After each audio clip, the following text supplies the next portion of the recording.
On the banks of the Edessa River in Greece, once stood a testament to industrial vision, the hemp factory of Edessa.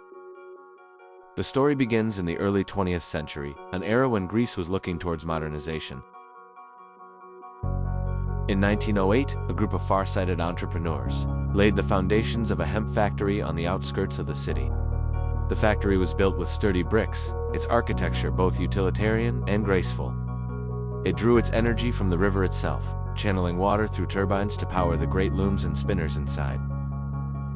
The air was soon alive with the thrum of machinery and the earthy scent of hemp, harvested from fields just beyond the city. For the people of Edessa and the surrounding villages, the factory was more than a workplace, it was a heartbeat. Generations of families found employment within its walls, and the rhythm of factory life shaped the community. The hemp factory outlasted the tumultuous years of the Balkan Wars, the First and Second World Wars, and the Greek Civil War. At times, the hemp produced in Edessa was vital for military needs. As Greece entered the latter half of the 20th century, however, the winds of change began to blow. Synthetic fibers arrived, promising greater durability and lower costs. By the 1970s, the great looms of the Edessa factory fell silent. For years, the factory stood abandoned, yet even in decay, it retained its dignity.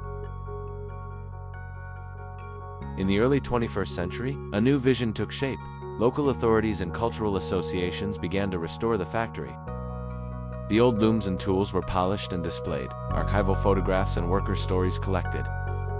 The story of the hemp factory of Edessa is ultimately a story of transformation, a reminder that every ending is also a beginning, and that even the quietest places can echo with the voices of history.